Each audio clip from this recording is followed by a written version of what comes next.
लोहड़ी के दिन सीएम सुक्खू की बड़ी घोषणा। सीएम सुक्खू बोले, शिक्षा के क्षेत्र में होंगे बड़े बदलाव, बनाए जाएंगे 3 निदेशालय। सीएम सुक्खू ने तांदी में अग्निकांड प्रभावितों से की मुलाकात, पीड़ितों की मदद को लेकर किया ये ऐलान।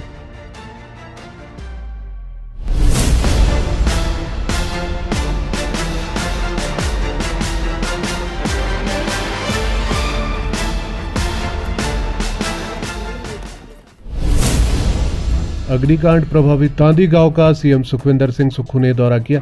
इस दौरान पीड़ितों की मदद का ऐलान भी किया। आइए जानते हैं सीएम सुक्खू ने लोहड़ी के दिन क्या बड़ा ऐलान किया।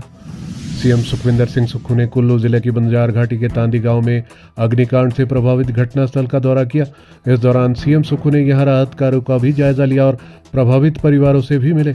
इस मौके पर उन्होंने अधिकारियों को राहत कार्यों में युद्ध स्तर पर तेजी लाने के निर्देश दिए। इस दौरान सीएम सुखविंदर सिंह सुक्खू ने किराए के मकान में रहने वाले लोगों को 5,000 रुपये प्रति माह की दर से 6 माह तक का किराया देने की घोषणा की। वहीं पुनः घर न बनाने की स्थिति में आगामी 6 माह के लिए 5,000 रुपये प्रति माह किराया देने और पशुशालाएं बनाने के लिए 50,000 रुपये देने की घोषणा का भी ऐलान किया। सबको हमने बात की। मुझे राम सिंह मियाँ जी का भी फोन आया कि आप यहाँ कब आ रहे हैं, 1 तारीख की बात है। मैंने कहा कि अभी अधिकारी पूरे कामों का जायजा ले रहे हैं और जो हमसे हो सकता था, जो एक तुरंत प्रभावित राहत हमने पहुंचानी थी, उस तुरंत प्रभावित राहत को आपको पहुंचाया गया। सब प्रकार से आपकी मदद करने की कोशिश की गई और मैं मानता हूं कि एक घर बनाने में कितना समय लगता है। जब घर बनता है तो उसके साथ अपनी यादें होती है, अपना रहन सहन का तरीका होता है, कौन सी चीज कहाँ रखी होती है वो परिवार के लोगों को पता होती है और सब चीजों का ख्याल उस परिवार की मुखिया, उस परिवार के रहने वाले बच्चे, बुजुर्ग, माताएं, बहनें, बहुएं सब करती है।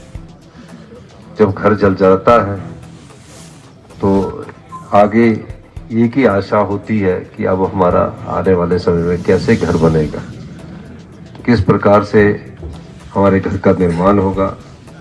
सरकार आएगी और कुछ राहत देकर चले जाएगी, लेकिन जब से हमारी सरकार आई है, हमने निश्चित तौर पर आपदा के लिए, जो आपदा प्रभावित पिछली बार परिवार थे,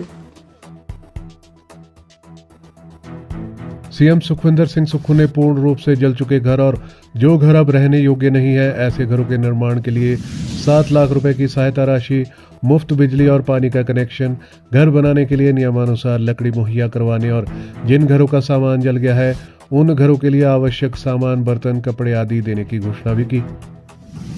इस मौके पर सीएम सुक्खू ने गांव में पक्की सड़क बनाने के लिए 75 लाख रुपए और गांव तक पहुंचने के लिए 4 किलोमीटर लंबी सड़क की मरम्मत के लिए 4 करोड़ रुपए देने की घोषणा भी की। वहीं मुख्यमंत्री ने बंजार में अग्निशमन केंद्र खोलने की भी घोषणा की। सीएम ने कम वोल्टेज की समस्या के समाधान के लिए सोलर पावर प्रोजेक्ट लगाने की संभावनाओं को तलाशने का भी आश्वासन दिया। बता दें कि हिमाचल प्रदेश में पहाड़ी इलाके में काठकुनी शैली के मकान अपनी भव्यता एवं सुंदरता के लिए प्रसिद्ध हैं, लेकिन इन दिनों सर्दियों के मौसम में ये मकान आग की भेंट चढ़ रहे हैं। ऐसे में सैकड़ों लोग बेघर भी हो रहे हैं। काठकुनी शैली के मकान में सर्दियों के लिए लोगों द्वारा एकत्र की गई सूखी घास भी अग्निकांड में घी का काम कर रही है। ऐसे में करोड़ों रुपए की लागत से बने मकान आग के कारण पल भर में स्वाहा हो रहे हैं और जिसकी वजह से बेघर हुए लोग सर्दी में ठिठुरने के लिए मजबूर हैं। मुख्यमंत्री सुखविंदर सिंह सुक्खू ने कहा है कि हिमाचल सरकार शिक्षा के क्षेत्र में बड़े बदलाव करने जा रही है।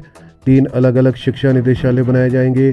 प्री प्राइमरी से लेकर दूसरी कक्षा, तीसरी से 12वीं कक्षा और स्नातक स्तर के लिए अलग निदेशालय बनाने पर मंथन हो रहा है। मुख्यमंत्री ने ये जानकारी रविवार को नादौन विधानसभा क्षेत्र के अमलहड़ में बनने वाले Rajiv Gandhi day boarding school के शिलान्यास के दौरान कही। सीएम ने अधिकारी को स्कूल के प्राइमरी विंग को 1 साल के भीतर तैयार करने के निर्देश दिए। इस स्कूल में आधुनिक खेल सुविधाएं होंगी। शिलान्यास के बाद मुख्यमंत्री ने कहा कि राजीव गांधी डे बोर्डिंग स्कूलों के माध्यम से प्रदेश सरकार ने शिक्षा के क्षेत्र में बदलाव की शुरुआत की है। मुख्यमंत्री ने भाजपा पर वार करते हुए कहा कि पूर्व जयराम सरकार ने स्टाफ का प्रावधान किए बिना 600 स्कूल खोल दिए। वर्तमान सरकार ने फैसला किया है कि इन स्कूलों को तब तक नहीं खोला जाएगा जब तक इनमें स्टाफ का प्रावधान नहीं होता। उन्होंने कहा कि पूर्व भाजपा सरकार की नीतियों के कारण गुणात्मक शिक्षा का स्तर गिरा है और हिमाचल प्रदेश शिक्षा के स्तर में देश में 21वें स्थान पर पहुंच गया है। सीएम सुक्खू ने कहा कि ग्रामीण परिवेश में सरकारी स्कूल में पढ़ने वाले विद्यार्थियों को गुणवत्तापूर्ण शिक्षा प्रदान करना सरकार की परिकल्पना है। इसलिए राज्य सरकार प्रत्येक विधानसभा क्षेत्र में चरणबद्ध तरीके से Rajiv Gandhi day boarding school स्थापित कर रही है। इन स्कूलों में एक ही छत के नीचे सभी आधुनिक सुविधाएं उपलब्ध होंगी ताकि विद्यार्थी आत्मविश्वास के साथ जीवन में आने वाली चुनौतियों का सामना कर सके। हिमाचल के 10 विधानसभा क्षेत्रों में राजीव गांधी डे बोर्डिंग स्कूलों का निर्माण कार्य चल रहा है।